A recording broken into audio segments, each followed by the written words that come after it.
Hello everyone, நான் Madan Gowri and hello my dear MG squad. நம்ம நினைச்சு கூட பார்க்க முடியாத நிறைய திருப்பங்கள் நடுக்கடல்ல உலகமே அச்சத்தோட பார்த்துட்டு இருக்கிற நேரத்தில் நடந்துகிட்டே இருக்குது. இன்னைக்கு சண்டே அன்னைக்கு மறுபடியும் பார்த்தீங்கன்னா ஒரு பெரிய எஸ்கலேஷன் ஈரானுக்கும் அமெரிக்காவுக்கும் நடுவில் உதிச்சிருக்குது. அண்ட் இந்த போர் முடியணும் அப்படின்னு நம்ம யார் ஆசைப்பட்டாலும் சரி, அதை மெயினா ஆசைப்பட வேண்டிய ரெண்டு பேர் யாருன்னு பார்த்தீங்கன்னா ஈரானோட ஹெட் மொஜ்தபா காமனே அண்ட் அமெரிக்காவோட ஹெட் ட்ரம்ப். அவங்க ரெண்டு பேரை அதை பெருசா கண்டுக்கிற மாதிரி தெரியல. பிகாஸ் ட்ரம்ப் வந்து ஒரு பெரிய ஸ்கெட்ச் போட்டிருக்காரு. 180 பிளஸ் கப்பல்கள் ஈரானுக்கு சம்பந்தப்பட்ட ஈரானிய கப்பல்கள் வந்து உலகத்துல வேற வேற இடங்கள்ல இருக்காம், கடல்ல இருக்குது. இந்த 180 கப்பல்களையும் போர்ட் பண்ணி கேப்சர் பண்றதுக்கு ஒரு ஸ்கெட்ச் போட்டுட்டு இருக்காங்கன்னு நேத்திக்கு ஒரு ஆர்டிகிள் வந்து வர ஆரம்பிச்சிருக்குது வால் ஸ்ட்ரீட்ல. ரெண்டாவது விஷயம் என்ன அப்படின்னு பாத்தீங்கன்னா, மொஜ்தபா காமனே ஈரானோட தலைவர் இருக்கார்ல, அவர் வந்து வேர்ல்டே பார்த்துட்டு இருக்கப்போ ஒரு விஷயத்தை டிக்ளேர் பண்ணிருக்காரு. ரொம்ப நாளா அவர் எதுவும் பெருசா வெளியே பேசல, இப்போ வந்து சொல்றாரு, நம்மளோட எதிரிகளுக்கு இருக்கிறதுலயே மோசமான கசப்பான தோல்வியை கொடுக்கிறதுக்கு நான் ஃபுல் ரெடியா இருக்கேன் அப்படின்னு சொல்லியிருக்காரு. இவங்களோட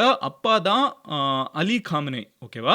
அவங்க வந்து இறந்துட்டாங்க. இன்ஃபேக்ட் இப்போ மொஜ்தபா காமனே வந்து அவங்க அப்பாவை விட இன்னமும் ஹார்டா அமெரிக்காவை எதிர்க்கிறதுக்கான எல்லா ரெடியும் எடுத்துட்டு இருக்காங்க. இது எல்லாத்துக்கும் நடுவில் வெட்னஸ்டே தான் வந்து இந்த சீஸ் ஃபயர், அதாவது கொஞ்ச நாள் டெம்பரரியா போர் நிறுத்திக்கிறோம்னு சொன்ன நாள் இன்னும் 3 நாள் தான் இருக்குது. ஸோ இந்த ஒரு டென்ஸான நேரத்தில் அடுத்து அமெரிக்கா வந்து ஈரானோட கப்பல்கள் எல்லாத்தையும் சிறை பிடிக்க போறாங்களா? ஈரான் பதிலுக்கு என்ன பண்ண ஸ்கெட்ச் போட்டுட்டு இருக்காங்க.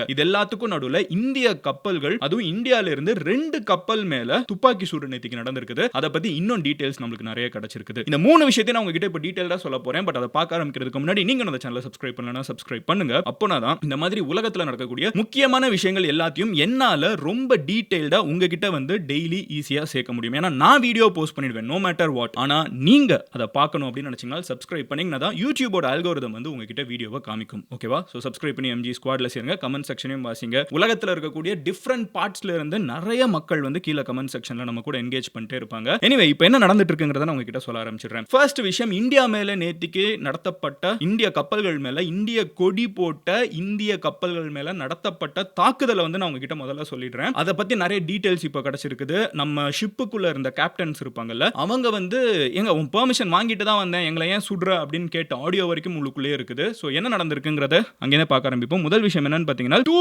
மில்லியன் பேரல்ஸ், ஓகேவா? VLCC அப்படின்னு சொல்லுவாங்க, வெரி லார்ஜ் கார்கோ கண்டெய்னர்ஸ், ஓகேவா? 2 மில்லியன் பேரல்ஸ், ஓகேவா? 20 லட்சம் ஆயில் பேரல்ஸை வந்து ஈராக்ல ஏத்திட்டு இந்தியாவுக்கு கிளம்பி 2 கப்பல்கள் வந்துட்டு இருக்குது. அதுல ஒரு கப்பல் வந்து VLCC, அதுல வந்து 2 மில்லியன் பேரல்ஸ் இருக்குது. இன்னொரு ஒரு கப்பலும் இருக்குது. இந்த கப்பலுக்கும் நம்மளுக்கும் ஒரு பெரிய கனெக்ஷன் இருக்குது. என்னன்னு பார்த்தீங்கன்னா, மோஸ்டா ஈராக்கி ஆயில் எடுத்துக்கிட்டு இங்கேருந்து கிளம்பி வரக்கூடிய கப்பல்கள் மெயினா எங்க வரும்னு பார்த்தீங்கன்னா தூத்துக்குடிக்கும் சென்னைக்கும் தான் வரும் அப்படின்னு சொல்லிட்டு நம்மளால பார்க்க முடியுது. சோ நம்ம ஊருக்கு, நம்ம பெட்ரோல் பங்குக்கு, நம்ம ஏரியாக்கு வர வேண்டிய இந்த ஆயில் டேங்கர்ஸ் வந்து அங்க இருந்து எடுத்திருக்காங்க. எடுத்துட்டு ஸ்ட்ரெய்ட் ஆஃப் ஹோர்முஸை தாண்டணும். கரெக்டா? ஸ்ட்ரெய்ட் ஆஃப் ஹோர்முஸை ஈரான் வந்து இந்தியாவுக்கு நாங்க அலோவ் பண்ணுவோம் அப்படின்னு ஒரு அஷூரன்ஸ் கொடுத்திருந்தாங்க. கொடுத்ததுக்கு அப்புறம் இந்தியா வந்து அதை தாண்டி வராங்க. நேத்திக்கு தாண்டறப்போ துப்பாக்கி சூடு நடத்தப்பட்டிருக்குது. அதுவும் எது மேல நல்லா தெரிஞ்சுக்கோங்க, ஆயில் டேங்கர்ஸ் மேல. 2 மில்லியன் ஆயில் டேங்கர்ஸ் மேல இந்திய கொடி போட்டிருக்குது. ஈரான் நம்மளுக்கு பெர்மிஷன் கொடுத்திருந்தாங்க. சுட்ட உடனே உச்சகட்ட பதட்ட நிலை. இதை நான் நேத்திக்கு விட டீடைலா சொல்லியிருந்தேன். இந்தியன் கவர்மெண்ட் வந்து அவங்களோட அம்பாசிடரை கூப்பிட்டு, ஈரானியன் அம்பாசிடர் இந்தியாவுக்கு இருப்பாங்கல்ல, அவங்கள கூப்பிட்டு பேசியிருக்கோம். இது ஒரு நார்மல் விஷயம் இல்ல, we have given them notice. இப்படி ஒன்று நடந்திருக்குது, மறுபடியும் இப்படி ஒன்று நடந்துச்சுன்னா நாங்க பார்த்துட்டு இருக்க மாட்டோம். You can do that to us. எங்களோட நாட்டு மக்களுக்கு, எங்கள் நாட்டு செயிலர்ஸுக்கு இப்படி ஒரு விஷயத்தை நீங்கள் பண்ணக்கூடாது. ஸோ இது எதனால நடந்திருக்கலாங்கிற பாசிபிலிட்டி கவர்மெண்ட் வந்து இந்தியாவுக்கு அலோவ் பண்ணியிருக்காங்க. பட் அந்த இடத்துல இருக்கக்கூடிய லோக்கல் IRGC, அதாவது ஈரானியன் கமாண்டர்ஸ் இருப்பாங்கல்ல, அவங்களுக்கு அந்த இன்ஃபர்மேஷன் போகாமல் இருந்திருக்கலாம். நம்மளுக்கு எல்லாருக்குமே தெரியும் ஈரானில் இப்போ பயங்கரமான இன்ஃப்ராஸ்ட்ரக்சர் டேமேஜ் இருக்குது.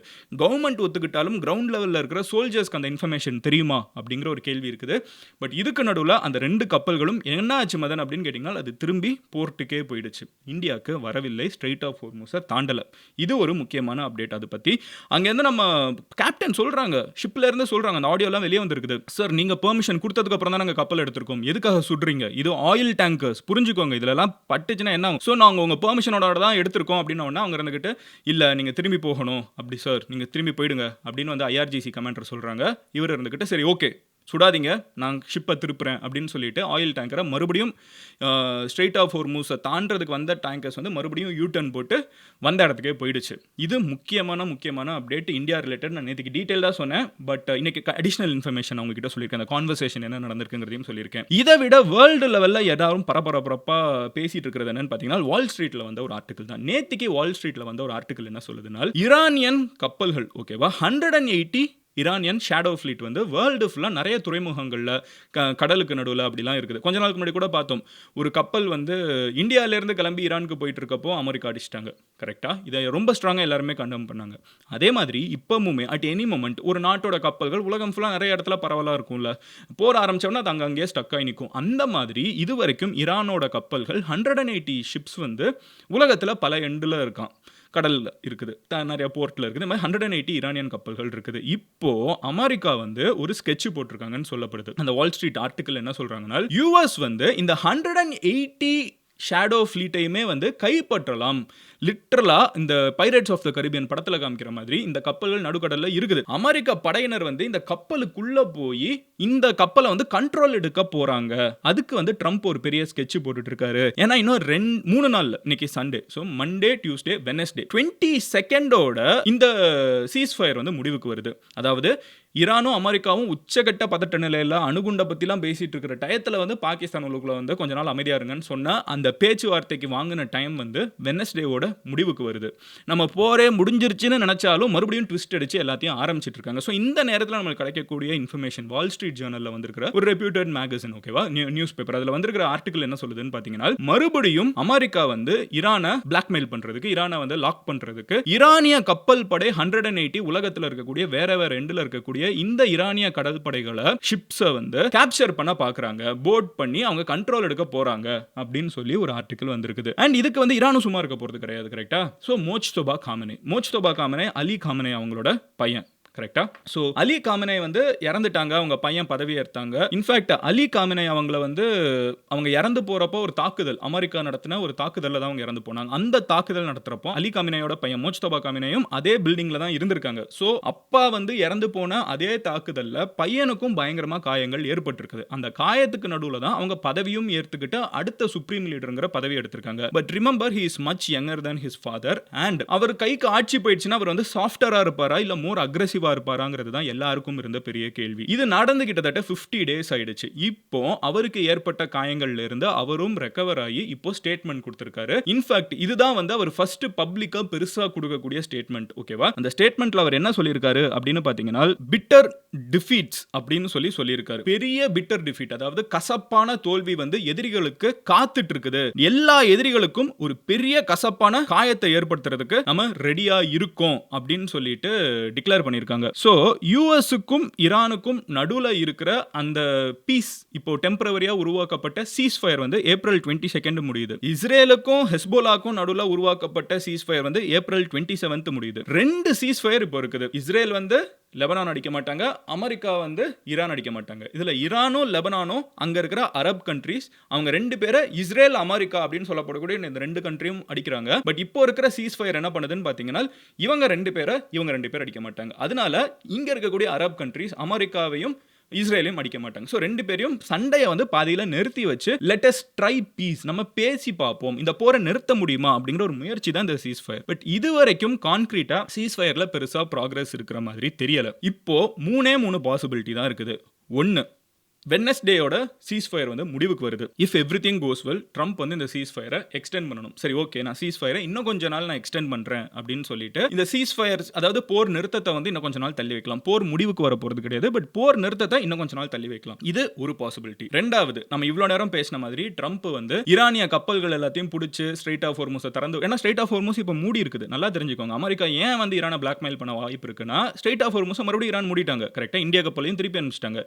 இன்ஃபேக்ட் ரொம்ப பப்ளிக்கா இந்தியா, சைனா, பாகிஸ்தான், அப்புறம் ரஷ்யா, இந்த மாதிரி சில கண்ட்ரீஸோட கப்பல்களை அலோ பண்றோம்னு ஈரான் சொல்லியிருந்தாங்க. கரெக்டா? இப்போ மறுபடியும் மூடிட்டாங்க அப்படிங்கிறதுனால அப்புறம் இது வரைக்கும் வந்து 36 ஷிப்ஸ் வந்து திருப்பி அனுப்பப்பட்டிருக்குது. ஓகேவா? சோ எந்த கப்பலையும் பெருசா அவங்க பாஸ் பண்ண விட மாட்டேங்கிறாங்க. சோ இந்த நேரத்துல அமெரிக்காவுக்கு தான் கெட்ட பேர். யாருனால இதெல்லாம் நடந்துட்டு இருக்குது? யுஎஸ் ஆரம்பிச்ச போர்னால. சோ யுஎஸ்க்கு இருக்கிற அடுத்த ஆப்ஷன் என்னன்னு பாத்தீங்கன்னா, ஸ்ட்ரெய்ட் ஆஃப் ஹோர்முஸ பை ஃபோர்ஸ், ஓகேவா? எப்படியாவது பிரஷர் பண்ணி, ஃபோர்ஸ்ல பிரஷர் பண்ணி ஓபன் பண்ண வைக்கிறதுக்கு ஈரானோட எல்லா கப்பலையும் அவங்க கைப்பற்ற ஒரு வாய்ப்பு இருக்குது. அது நடந்துச்சுன்னா போர் இன்னும் பெருசாகும். மூணாவது வாய்ப்பு இருக்குது. இது நடக்கிறதுக்கான வாய்ப்புகள் ரொம்ப ரொம்ப கம்மியா இருந்தாலும் அந்த வாய்ப்பு இருக்குது. திடீர்னு அமெரிக்காவும் ஈரானும் இனிமே நீயும் நானும் ஒண்ணு, இது காதி பிறந்தா மண்ணு அந்த மாதிரி பேசி எல்லாமே ஒரு நாடு, மக்கள் எல்லாமே ஒரே ஆட்கள் தான், நம்ம வந்து அமைதியை விரும்புவோம், நம்ம 2 பேரும் அன்பு செலுத்துவோம், இது நடக்கிறதுக்கான பாசிபிலிட்டியே கிடையாது. ஏன்னா அரசியல்வாதிங்க வாய்ப்பே கிடையாது. ஆனா அப்படி ஒரு ஸ்டெப் எடுத்தாங்கன்னா மூணாவது பாசிபிலிட்டி இந்த போர் முடியும். ஸோ 3 பாசிபிலிட்டி என்னென்ன இருக்குது? Cheese fire extension, or four மறுபடியும் பெருசா மறுபடியும் ஆரம்பிச்சு விடுறது, இல்ல மூணாவது போர் முடிகிறது. இதுல எனக்கு தெரிஞ்ச பாசிபிலிட்டி ரெண்டே விஷயத்துக்கு தான் ஹையா இருக்குது. ஒன்னு சீஸ் ஃபயரை எக்ஸ்டெண்ட் பண்றதுக்கு. டாக்கோ தான் ட்ரம்ப் ஆல்வேஸ் சிக்கன்ஸ் அவுட், ஓவரா பில்டப் கொடுப்பாரு, பட் கடைசியில் உண்மையிலே ஆக்ஷன் எடுக்கணும்னா பின்னாடி போயிடுவாரு. ஈரானும் கொஞ்சம் கூட விடுற மாதிரி இல்ல. ஸோ ட்ரம்ப் வந்து மறுபடியும் சீஸ் ஃபயருக்கு இன்னொரு சான்ஸ் கொடுப்போம்னு சொல்லிட்டு மே மாசம் வரைக்கும் பேசலாம் அப்படின்னு சொல்லிட்டு தள்ளி போடலாம். ரெண்டாவது ஆப்ஷன், சரி உலக அளவில் நம்மளை பத்தி எல்லாரும் காமெடின்னு நினைச்சிட்டாங்க, நம்மள சிரிக்கிறாங்க, நம்ம பெரிய ஆளுன்னு நம்ம உலகத்துக்கு நிரூபிக்கணும்னா நம்ம ஈரான் அடிக்கணும் அப்படின்னு சொல்லி அவர் ஏதாவது ட்ரை பண்ணலாம். இந்த ரெண்டுக்கு தான் வாய்ப்பு நிறைய இருக்குது. So the ball is in Trump's court. இப்போ ட்ரம்ப் வந்து மென்டலா என்ன ஸ்டேட்ல இருக்காரு, அவர் எப்படி இதுக்கு ரியாக்ட் பண்ண போறாரு, அவரை சுத்தி இருக்கிற ஆஃபீஸர்ஸ் அவர் எவ்வளவு கண்ட்ரோல் பண்ண போறாங்க, ஏன்னா இஷ்டத்துக்கு எதையாவது வளரி வச்சுட்டு போயிடுறாரு. இந்த சீஸ் ஃபயரே சூப்பரா ஒர்க் அவுட் ஆயிருக்கும். இங்க ஈரான் வந்து எல்லாத்தையும் திறந்து விடுறோம்ட்டாங்க, அமெரிக்கா வந்து ஓகே சூப்பர் நாங்களும் அங்க இருந்து கிளம்புறோம் அப்படின்னு சொல்லியிருந்தா முடிஞ்சிருக்கும். ஆனா ட்ரம்ப் என்ன சொல்றாரு, நான் இங்க இருந்து வேவ் பார்த்துட்டு இருப்பேன், நீ ஒழுங்கா திறக்கறியான்னு நான் பார்த்துட்டு இருப்பேன், என் துப்பாக்கி எல்லாம் ரெடியா இருக்குது. வேர்ல்டு ஃபுல்லா ட்ரம்ப் என்ன இமேஜ் கிரியேட் பண்றாருன்னா, நான் அடிச்ச அடியில பயந்து தான் ஈரான் அதை திறக்கறாங்கன்னு. ஈரான் என்ன சொல்றாங்கன்னா, இந்த இடத்த விட்டு நீ கிளம்பு, நான் பாட்டு திறக்கிறேன், வேலையை பார்க்கறேன் அப்படின்னு சொல்லி சொல்றாங்க. ட்ரம்ப் வந்து தன்னோட மீசையில மண்ணு ஒட்டலங்கிற கதை தான். நான் கீழே விழுந்துட்டேன், எல்லாரும் பார்த்து சிரிச்சிட்டாங்க, இருந்தாலும் ஒரு கெத்தான ஆளு, நான் ஒத்துக்க முடியாது, கொஞ்சம் மெயின்டைன் பண்ணிக்கிறேன், பில்டப் கொடுத்துக்கிறேன்னு சொல்றாங்க. ஈரான் இருந்துகிட்டு அப்படிலாம் முடியாது, நீ கீழே விழுந்திருக்க, அசிங்கப்பட்டிருக்க, ஒழுங்கா அப்படியே ஓடி போயிடுது அப்படின்னு தான் ஈரான் சொல்லிட்டு இருக்காங்க. இதுதான் பேசிக்கா நடந்துட்டு இருக்குது. இது ஈகோ ப்ராப்ளம் மாதிரி தான் at large scale of things தெரியுது. இதுல பிரச்சனை என்னன்னு பாத்தீங்கன்னா, ஒரு ஆளோட ஈகோக்காக உலக அளவில் இருக்கக்கூடிய ஆயில் பிரைசஸ், கேஸ் பிரைசஸ், உலக அளவில் இருக்கக்கூடிய பாலிடிக்ஸ், டிராவல், இண்டஸ்ட்ரீஸ், பிசினஸ் எல்லாமே அஃபெக்ட் ஆயிட்டு இருக்கிறது கிரேசி. பட் ஓவரால் இதுதான் மிடில் ஈஸ்ட்ல நடந்துட்டு இருக்குது. உங்க ஃப்ரெண்ட்ஸ் யாராவது இதை ரொம்ப க்ளோஸா வாட்ச் பண்ணிட்டு இருக்காங்க, மிடில் ஈஸ்ட்ல வாழ்ந்துட்டு இருக்காங்க, அங்க என்ன நடந்துட்டு இருக்குங்கிறத ஈஸியா டீடைல்டா ஆனா தெரிஞ்சுக்கணும், அட் த சேம் டைம் ஈஸியாவும் தெரிஞ்சுக்கணும் அப்படின்னு நினைக்கிறாங்கன்னா அவங்க கிட்ட இந்த வீடியோவை ஷேர் பண்ணுங்க.